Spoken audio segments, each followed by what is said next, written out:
The coronavirus pandemic has had a huge impact on the world around us, with many industries grinding to a necessary halt under government guidance until the destructive peaks have passed. Manufacturing is one of the industries that have been hit the hardest, with factories closed for many weeks now. However, there is some light at the end of the tunnel, with some car makers reopening facilities. Rolls-Royce's Goodwood factory reopened its doors today, becoming the first British manufacturer to do so. Whilst its workforce of 250,000 bees have still been producing honey, the factory itself has been closed since the 23rd of March 2020. New hygiene measures have been put in place to ensure employees' safety as they craft phantoms, ghosts, Cullens, wraiths and dawns. Workers must distance themselves from each other and face masks will also be provided.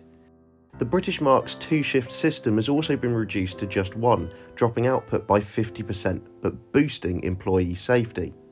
The reopening coincides with Rolls-Royce's 117th birthday, so many happy returns to this legendary automotive icon.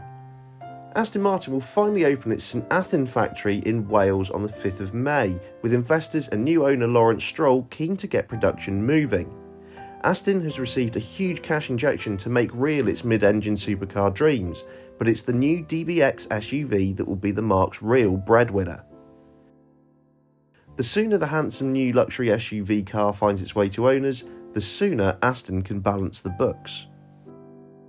Bentley's factory in Crewe will reopen on the 11th of May 2020, with handcrafted production of its luxury vehicles resuming.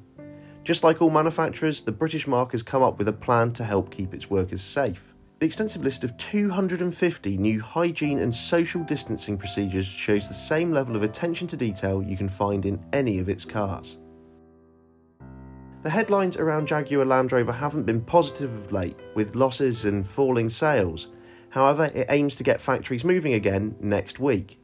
Huge demand for the all-new Land Rover Defender should really help the company, as should the introduction of hybrid variants of popular models such as the Range Rover Evoque.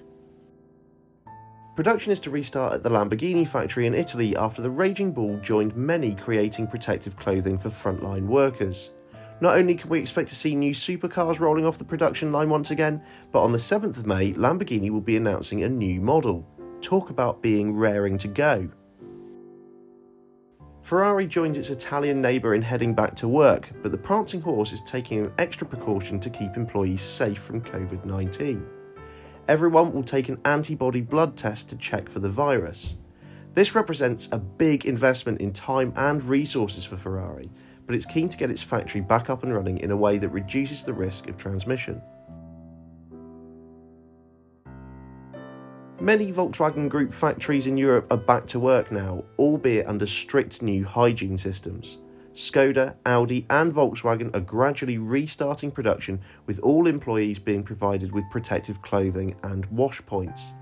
Physical screens have also been installed to separate employees who come into close contact while working on the production line. As the automotive industry finds its new normal during this global pandemic, we wish their employees well and thank them for returning to work. Head to YesAuto.com for the latest car news and reviews, and don't forget to check us out on social media. We're in all the usual places such as Facebook, Twitter and Instagram. Simply search for YesAuto.